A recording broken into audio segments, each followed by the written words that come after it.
Hi guys, and welcome to another episode of Kabir Considers. In this video, I'm going to react to 3 stories that sound fake but are 100% real by Mr. Ballon.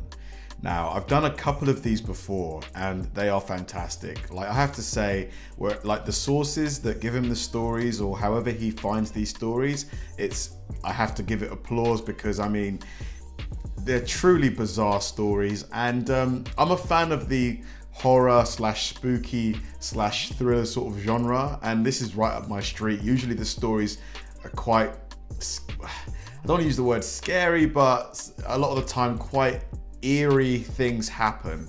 And this one is one of his most popular ones, which I know you shouldn't always correlate popularity with quality, but that's usually all we have to go by on YouTube. So yeah, this one should be a lot of fun, I think. Let's do it. Sometimes the truth is stranger than fiction, and today we're going to look at 3 stories that demonstrate that. But before we get into today's stories, if you're a fan of the strange, dark, and mysterious delivered in story format, then you come to the right place because that's all we do, and we upload 3 or 4 times every week. So if that's of interest to you, please offer to teach the like button how to drive in your car, and then on the day of their first lesson, show up in your 18-speed transmission semi-tractor trailer truck. Also, please subscribe to our channel and turn on all notifications so you don't miss any of our weekly uploads. All right, let's get into today's stories. All right, let's go.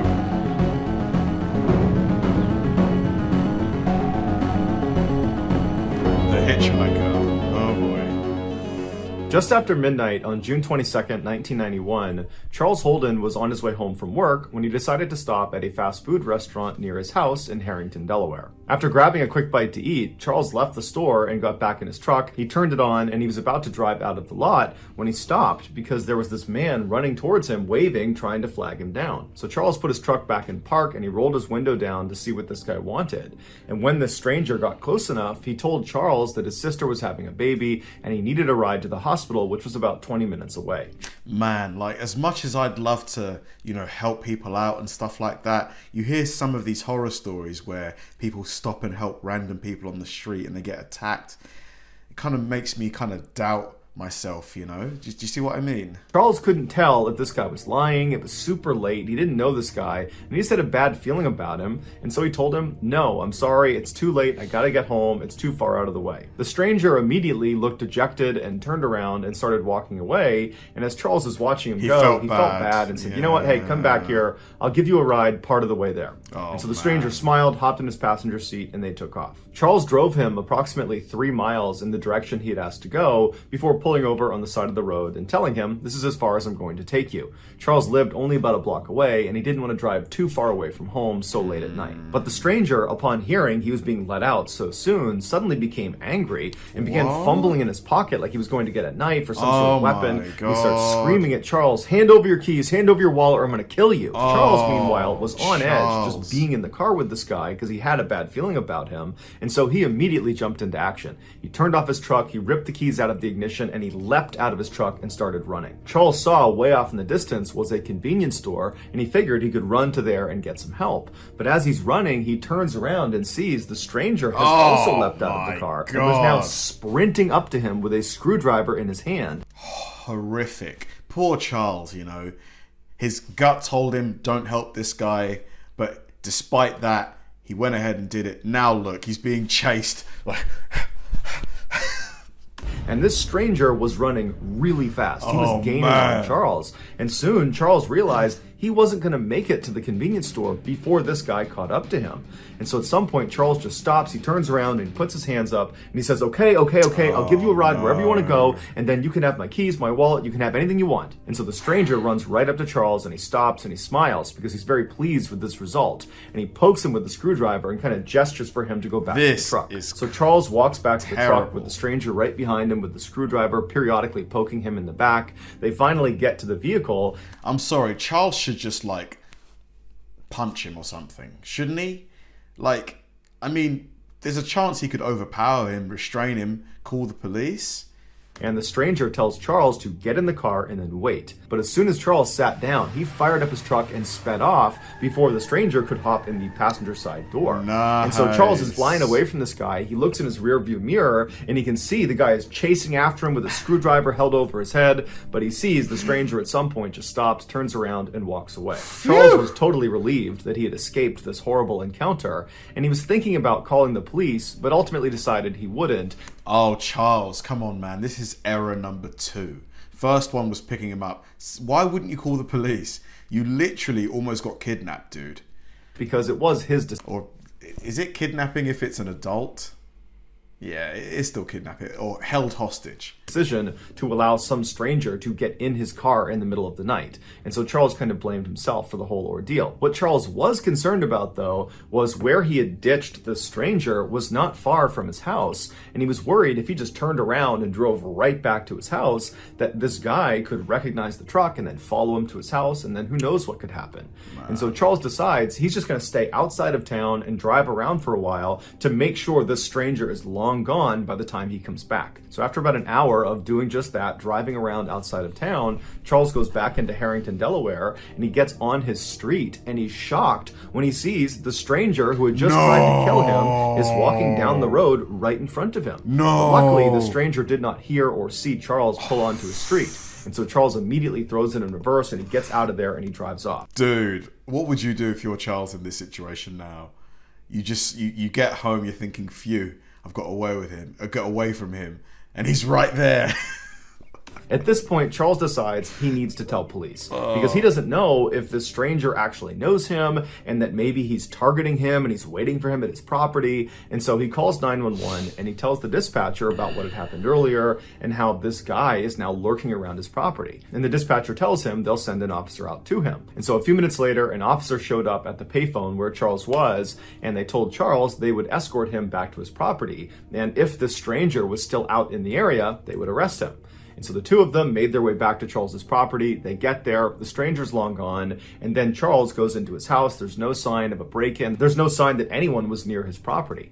And so Charles thanks the officer. He feels totally relieved. But before the officer leaves, he asks him if he wouldn't mind doing a quick sweep of his mother's property. She lived right behind Charles on the other side of some bushes. He told the officer her name was Dorothy. She was 70 years old and she lived alone. And he just wanted to... Please, I really hope nothing's happened to Dorothy here. I really don't want to hear any kind of, make sure nothing happened to her.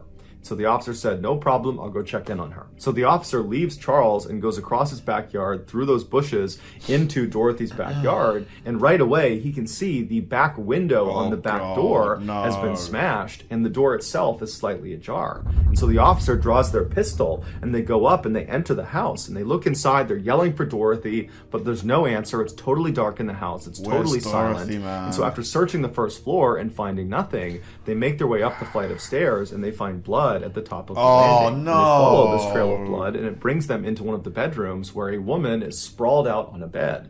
It was Dorothy. She had been stabbed to death. Oh, no. No. Oh, my God.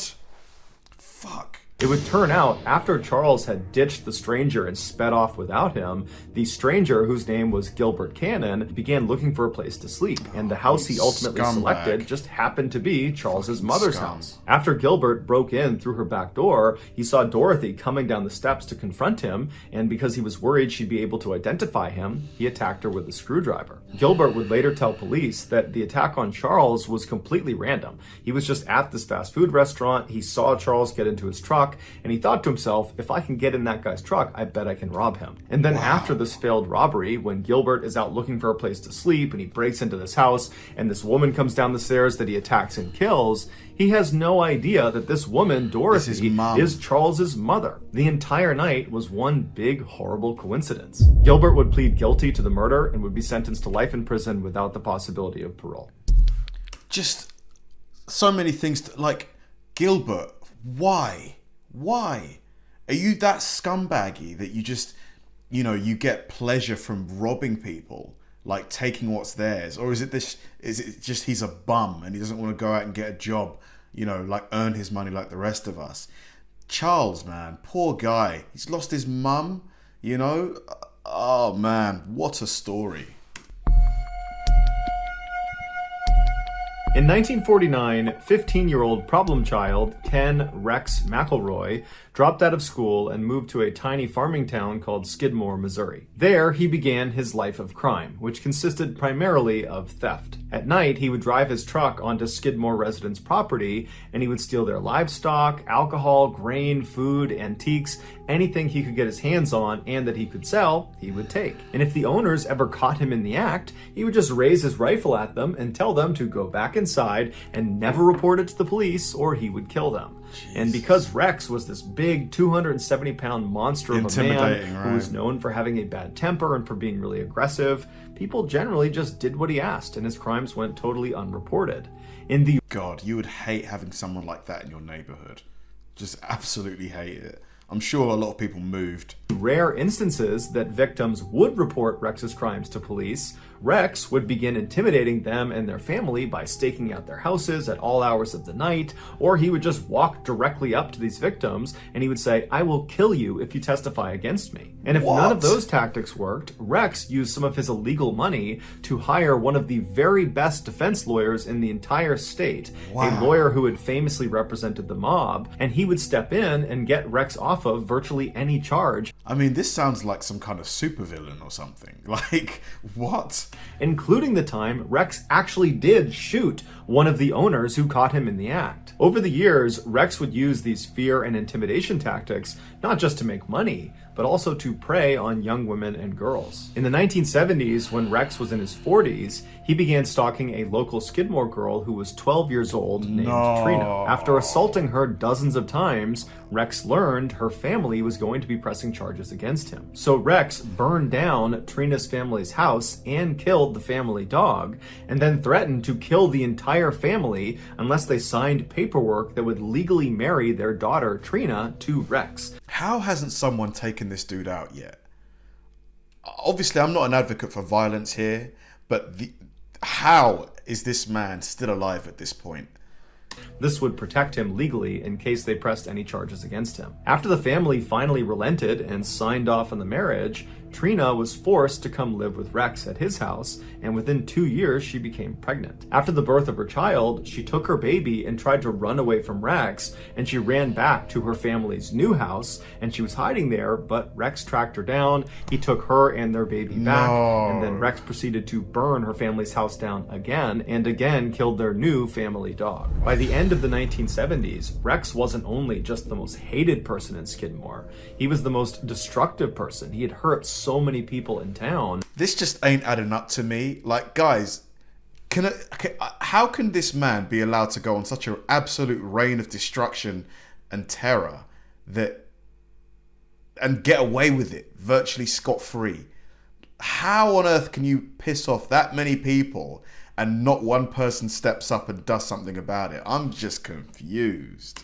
But it seemed like no one could do anything about it. It was like he was untouchable. Then a single piece of candy changed everything. In 1980, one of Rex's children was at a local grocery store in Skidmore when they were caught stealing a piece of candy. When the shopkeeper asked the child to put the candy back, they refused, and it caused this huge fight. And before long, Rex has found out about this huge fight, and Rex, instead of being upset with his child for stealing, he becomes enraged that the shopkeeper had the audacity to accuse his child of a crime. And so Rex began stalking the owner of the store, a 70-year-old man named Bo, along with the rest of Bo's family. At all hours of the night, Rex would just show up in front of their house with a gun slung across his lap, and he would fire shots into the air. And then during the day, he would walk right up to Bo and he would tell him, "I'm going to kill you." And so Bo and his family knew it was only a matter of time before Rex did become violent, and they were right. In July of that year, Rex showed up at Bo's grocery store with a shotgun in hand, and Bo, who was in the back of the shop loading groceries through the back door, he turns around and he sees Rex walking up to him. They have this heated confrontation where at some point Rex just raises a shotgun and he fires a shot into Bo's neck. Bo was gravely wounded, but he would survive, and Rex would actually get arrested and would be charged with attempted murder. And it seemed like, for once, maybe Rex was actually going to get what was coming to him. Don't tell me. He didn't. The attempted murder charge was lowered to just assault.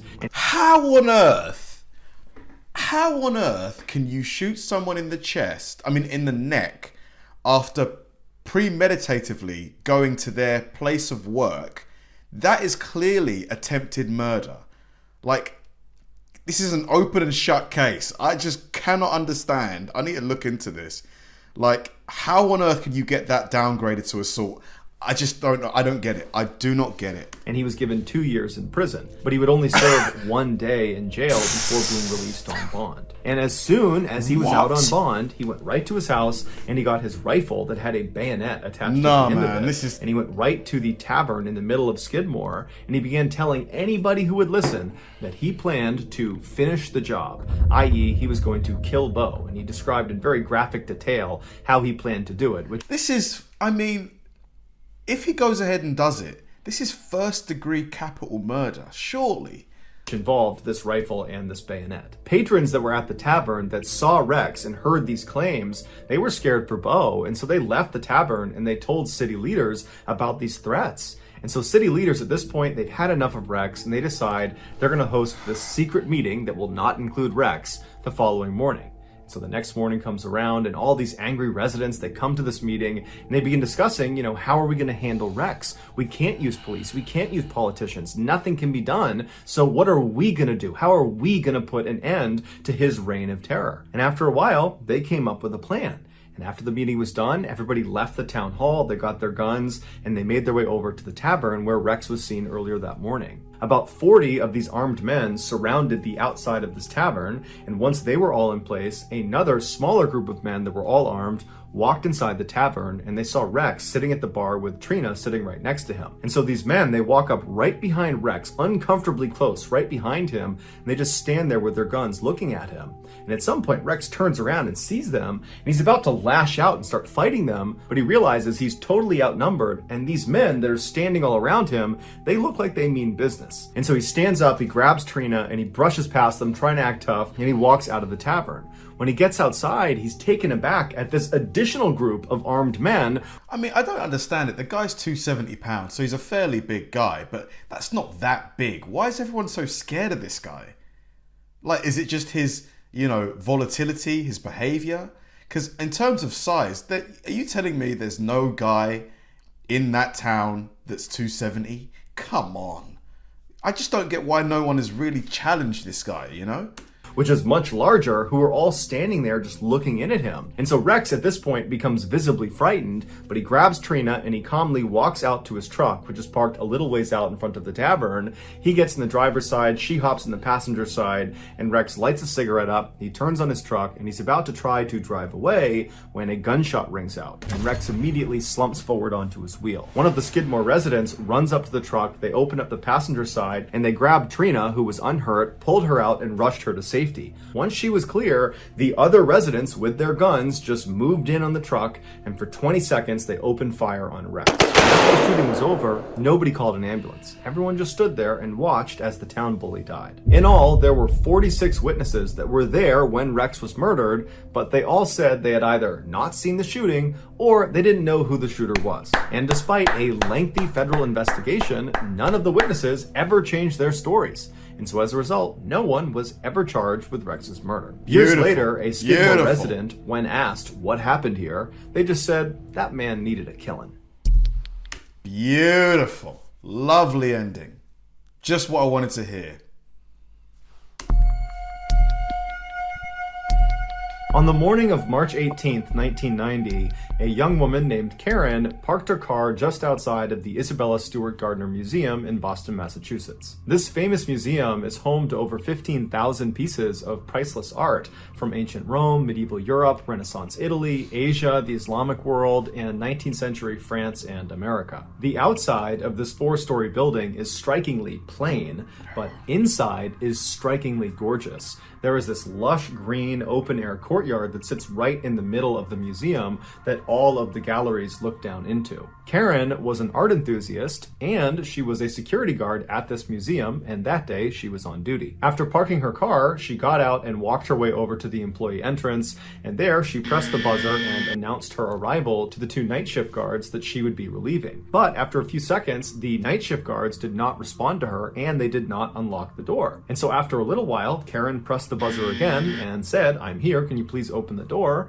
But again, the guards that were on duty did not respond back to her, and the door did not open. This was highly unusual, so Karen left the door, found a payphone, and called the chief of security for the museum, who lived out in town, and told him she couldn't get in the building. And so about 10 minutes later, the chief of security shows up, and he takes Karen, and he walks her around to the other side of the building. He leads her up an outdoor flight of stairs to another entrance to the museum. He pulls out a big ring of keys, he finds the right one, and he opens the door. The entrance they were going through placed them in this dark hallway that stretched out straight in front of them, and then at the very end of the hallway on the right was this very brightly lit room that the door was wide open to, and that was the security office where the guards were supposed to be. And so Karen and the chief, they begin walking down this hallway expecting to get to the end of it and look inside this room and see these guards and get an explanation for why they didn't buzz Karen in the first place. But when they reach the end of the hallway and they look in this office, there's nobody inside of there. And now that they were up close, they could see the door leading into the security office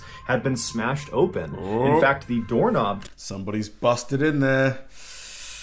Probably taking a bunch of stuff. To this door had been smashed off and was laying on the ground, and then next to it, right in front of them, was this metal crowbar. And then above them, the one camera that would have seen whatever had happened in the hallway, ripped it out. had been turned around and was facing the wall. So Karen and the chief, they know they've stumbled on something. They've been robbed, man. They've been burgled. That's probably really bad. They don't know what it is. They don't know if there's still people inside the museum. They don't know where the guards are. So the chief just grabs the crowbar for protection, and he and Karen run into the office and they call police. Although they didn't know it yet, Karen and the chief had just discovered one of the most famous crimes in history. The night before, 23-year-old security guard Rick Abath trudged his way down the walkway towards the employee entrance of the museum. He and another young man named Randy were scheduled to work the overnight shift that night. Rick hated his job at the museum because it was incredibly boring. But Rick didn't really have many other employment opportunities to choose from. He was a guy that had dropped out of music school and spent most of his time smoking marijuana, drinking beer, and playing in his friend's rock band. And so he just kept this job.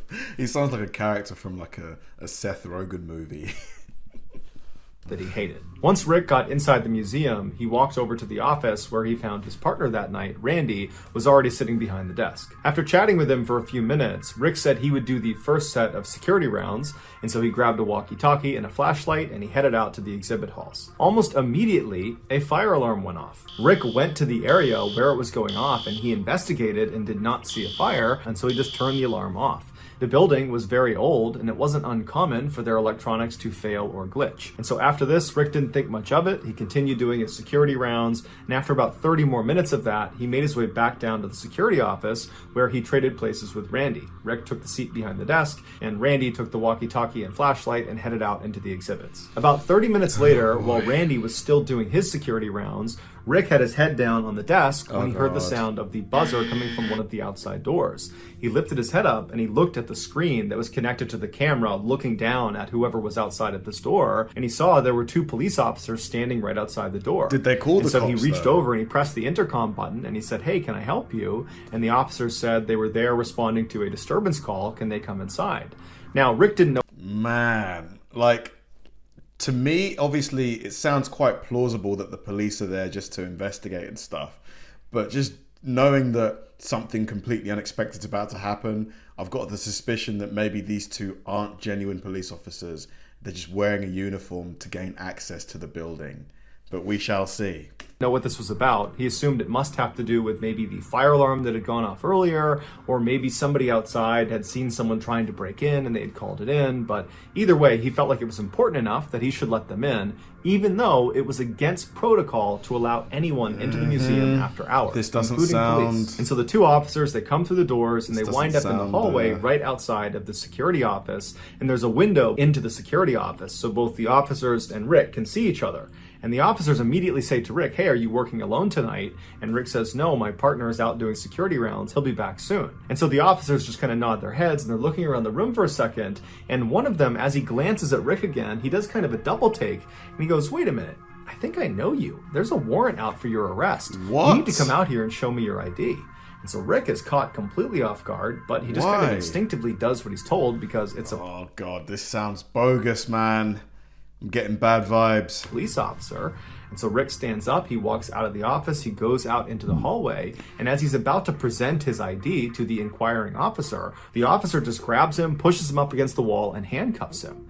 And so before Rick can say anything, Randy, his partner, comes back from doing his security rounds. He walks into the hall and has no idea what's going on. The other officer, the one that had not handcuffed Rick, grabs Randy and does the same thing, presses him up against the wall and handcuffs him. So it's a robbery. And so as Randy and Rick are standing there up against the wall with their hands behind their back, they're looking at each other, they're looking around thinking, what's going on here? And at some point, Randy just blurts out, why are we being arrested? And that's when one of the officers just says, oh, you're not being arrested. You're being robbed. Yep. Called it. Called it. Knew it, man. Clever, but yeah, must suck if you're Randy right now. Rick and Randy were led by the imposter cops down into the basement of this building where they were bound and gagged with duct tape. And then these two thieves proceeded to spend the next 81 minutes walking all around the museum, ultimately stealing 13 pieces of art before destroying the security footage and then fleeing the building. Rick and Randy were discovered unhurt later that morning by police, still tied up in the basement. Despite dozens of suspects, numerous viable theories, and a massive monetary reward, these two art thieves were never caught and remain at large today. As for the 13 pieces of stolen art, one of which includes the extremely rare Rembrandt painting called The Storm on the Sea of Galilee, which is its only seascape in existence, they are still unaccounted for. No. And combined, they are worth a staggering $500 million. So that's going to do it, guys. If you found a secret in today's episode, let us know in the comments section. Man, all three stories, fantastic. The first one with poor Stanley, you know, like losing his mum under those circumstances, absolutely terrible. And the guy who did it, I hope he's currently rotting in prison. The second story was just, honestly, shocking. Just the fact that one man can just completely dominate a town like that. And he's not even an elected official. He's just a random dude that for some reason or other, you know, people are just so afraid of, and he feels like he can do anything he likes. But the way he was dealt with, fantastic. Wish it was done earlier. The last story, I just knew that they weren't real police officers. Just, you know, from as soon as they grabbed Rick and Randy, I just knew. It never felt right to me. Amazing stories. Really, really enjoyed this one. What was your favorite one out of the three? If I had to pick my favorite one, maybe purely because of the conclusion of the story, is the one with the guy in the town. That one there, number 2. That was great. Thanks for watching, guys, and I'll see you in the next one.